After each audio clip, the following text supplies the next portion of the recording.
Hello friends, welcome back to English with Laddu भाई। तो आज की इस वीडियो में हम पास्ट कॉन्टिन्यूअस सीखने वाले हैं, जिसको पास्ट इम्परफेक्ट के नाम से भी जाना जाता है। तो चलिए देखते हैं किसी भी सेंटेंस को हम कैसे पहचानेंगे कि ये सेंटेंस पास्ट कॉन्टिन्यूअस का है। ठीक है, पास्ट कॉन्टिन्यूअस टेंस या फिर पास्ट इम्परफेक्ट टेंस। ठीक है, तो पहचान इस टेंस का क्या रहेगा? रहा था, रही थी, रहे थे। मतलब हम वह काम कर रहे थे, वह यहाँ आ रहा था, हम लोग बाजार जा रहे थे, राधा नाच रही थी, तुम पढ़ रहे थे, वे लोग क्रिकेट खेल रहे थे। मतलब किसी भी सेंटेंस के आखिरी में रहा था, रही थी, रहे थे लगा हुआ रहेगा तो वो सेंटेंस पास्ट कॉन्टिन्यूअस का होता है। ठीक है, तो ये तो रहा हिंदी का पहचान। अब चलिए देखते हैं इंग्लिश का पहचान क्या होता है, इंग्लिश का डेफिनेशन क्या होता है। ठीक है, it shows the action which was going on in the past. मतलब ये हुआ कि पास्ट कॉन्टिन्यूअस जो होता है किसी भी एक्शन को दिखाता है कि वो एक्शन पास्ट में कंटिन्यू था, जारी था, हो रहा था। ठीक है, तो अब देखते हैं अफर्मेटिव सेंटेंस को कैसे बनाया जाता है, यानी अफर्मेटिव का स्ट्रक्चर क्या होता है और नेगेटिव का स्ट्रक्चर क्या होता है और इंट्रोगेटिव का स्ट्रक्चर क्या होता है जिसमें किसी सवाल को किया जाता है। ठीक है, तो अफर्मेटिव का ये स्ट्रक्चर है subject plus was were plus V4 यानी वर्ब के फोर्थ फॉर्म, उसके बाद ऑब्जेक्ट। अगर सेंटेंस नेगेटिव रहेगा जिसमें नहीं लगा हुआ रहता है तो स्ट्रक्चर क्या होगा? Subject plus was were plus not plus V4 plus object. अगर सेंटेंस इंट्रोगेटिव रहेगा तो क्या होगा structure? Was were plus subject plus V4 plus object plus question mark. ठीक है, तो अब ये तीन सेंटेंस मैं अफर्मेटिव पे लिया हूँ। तो चलिए पहला सेंटेंस ट्रांसलेट करते हैं। राधा नाच रही थी। देखिए अभी मैंने कहा था कि रहा था, रही थी, रहे थे पास्ट कॉन्टिन्यूअस का पहचान होता है, तो इस सेंटेंस में हमको रही थी मिल गया, मतलब ये सेंटेंस पास्ट कॉन्टिन्यूअस का है। ठीक है, तो इसको ट्रांसलेट कैसे करेंगे? राधा वॉज डांसिंग, क्योंकि राधा नाम है और नाम के साथ वॉज का इस्तेमाल होता है। ठीक है,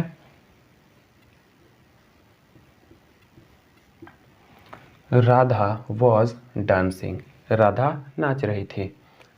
दूसरा सेंटेंस है मैं रात में हंस रहा था। इसमें रहा था मिल गया, यहाँ रहा था लिखा हुआ है। ठीक है, तो I was laughing at night.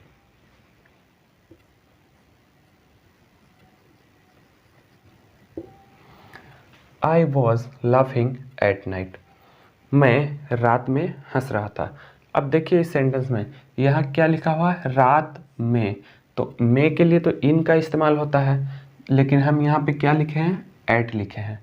तो लाफ एक ऐसा वर्ब है, ऐसा एक्शन है जिसके साथ हमेशा एट का इस्तेमाल होता है। ठीक है, अब तीसरा एग्जाम्पल है तुम्हारा भाई खाना बना रहा था। Your brother was cooking food.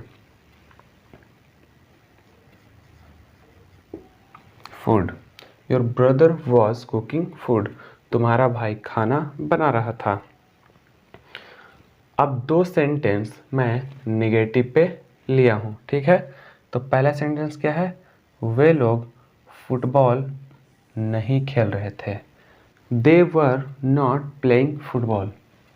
They were not playing football, क्योंकि हमारा सब्जेक्ट क्या है? वे लोग, यानी वे लोग को क्या बोलते हैं इंग्लिश में? दे बोलते हैं, दे बोलते हैं। तो दे के साथ क्या लगता है? वर लगता है। ठीक है, तो they were not playing football. Football, they were not playing football, वे लोग फुटबॉल नहीं खेल रहे थे। अगला एग्जाम्पल है यह लड़का नहीं पढ़ रहा था। अब हमारा सब्जेक्ट क्या है? यह लड़का, यानी दिस नाउन। लड़का एक नाउन है, वो भी सिंगुलर है क्योंकि एक लड़का का बात हो रहा है, यह लड़का। ठीक है, तो कैसे बनेगा?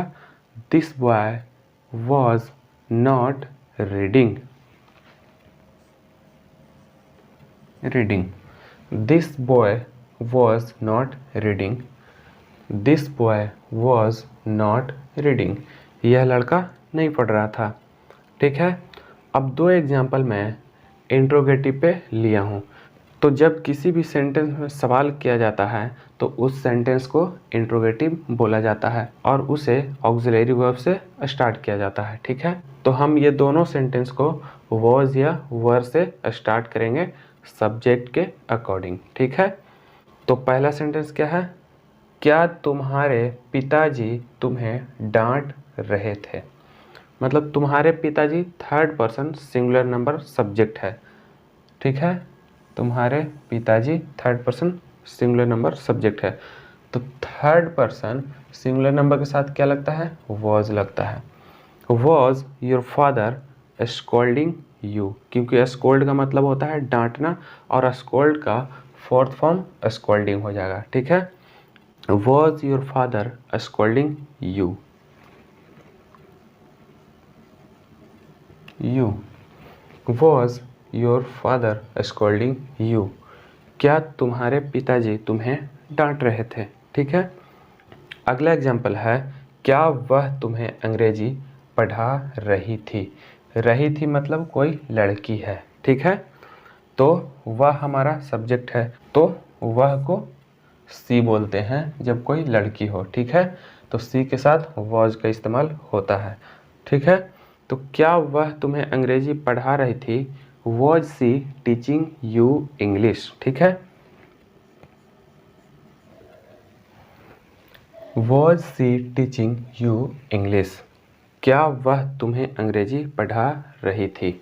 Was she teaching you English. ठीक है, तो अफर्मेटिव, निगेटिव और इंट्रोगेटिव को ऐसे ट्रांसलेट किया जाता है। चलिए देखते हैं इंटरनेगेटिव, जिसमें सवाल भी किया जाता है और नहीं भी लगा रहता है, उसको कैसे ट्रांसलेट करते हैं। और WH क्वेश्चन अफर्मेटिव और WH क्वेश्चन नेगेटिव को कैसे ट्रांसलेट किया जाता है, उसको भी देखते हैं। ठीक है, तो ये रहा 3 स्ट्रक्चर, इंटरनेगेटिव, WH क्वेश्चन अफर्मेटिव और WH क्वेश्चन नेगेटिव का। ठीक है, तो हमारा 2 सेंटेंस इंटरनेगेटिव पे है, पहला और दूसरा वाला। ठीक है, तो पहला सेंटेंस क्या है? क्या वह शादी के लिए तैयार नहीं हो रहा था? Was he not getting ready. Get ready means तैयार होना, तो गेट रेडी का फोर्थ फॉर्म होता है गेटिंग रेडी फॉर मैरिज। ठीक है,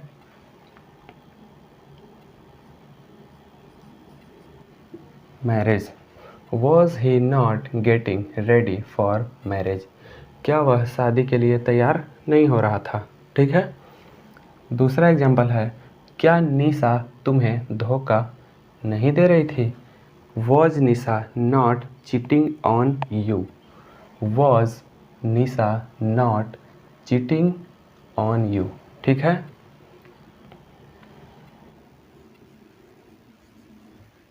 you. Was Nisha not cheating on you. देखिए दोस्तों, चीट एक ऐसा वर्ड है जिसके साथ ऑन प्रीपोजिशन हमेशा यूज होता है। ठीक है, तो was Nisha not cheating on you. क्या निशा तुम्हें धोखा नहीं दे रही थी? Was Nisha not cheating on you.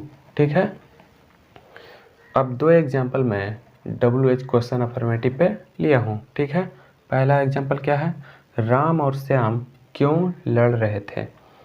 तो इस सेंटेंस में WH वर्ड क्या है? क्यों, यानी वाई है। ठीक है, तो वाई वर क्यों यूज करेंगे? क्योंकि Ram and Shyam plural noun है। ठीक है, तो प्लूरल नाउन के साथ वर का इस्तेमाल होता है। ठीक है, why were Ram and Shyam fighting. ठीक है, fighting. Why were Ram and Shyam fighting, Ram और श्याम क्यों लड़ रहे थे। ठीक है। अगला एग्जाम्पल है आलोक क्रिकेट कैसे खेल रहा था। तो इस सेंटेंस में WH वर्ड क्या है, कैसे, यानी हाउ है। ठीक है। तो how was Alok playing cricket, how was Alok playing cricket.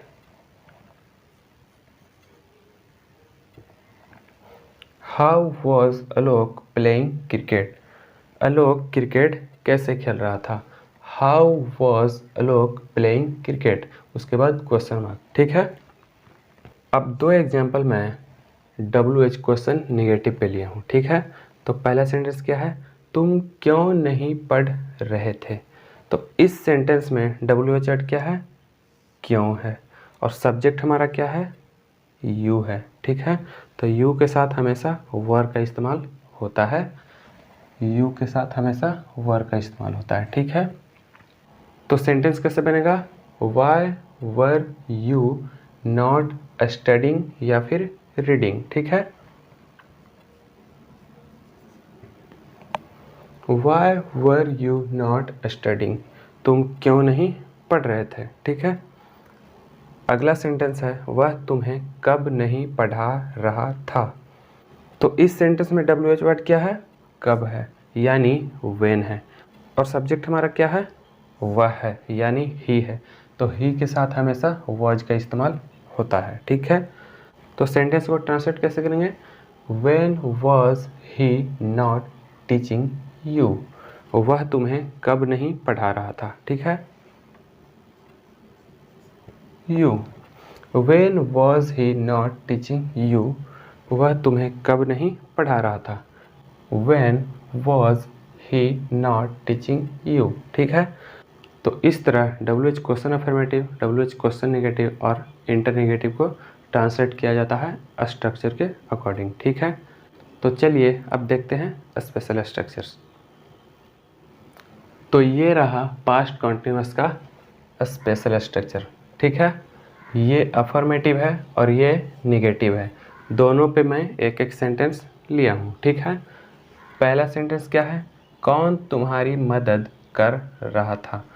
तो इस सेंटेंस में हमको सब्जेक्ट पता नहीं चल रहा है कि सेंटेंस में सब्जेक्ट क्या है। ठीक है।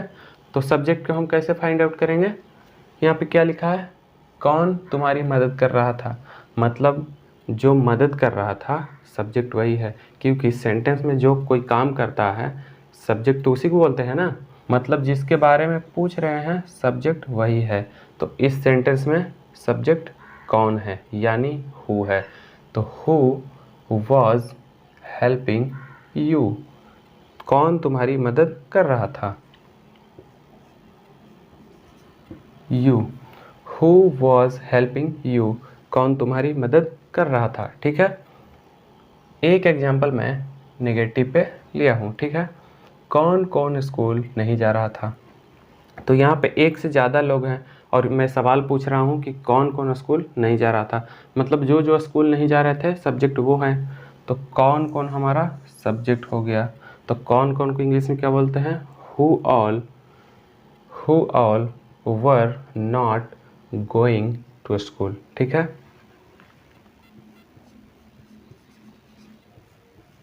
School, who all were not going to school, कौन कौन स्कूल नहीं जा रहा था।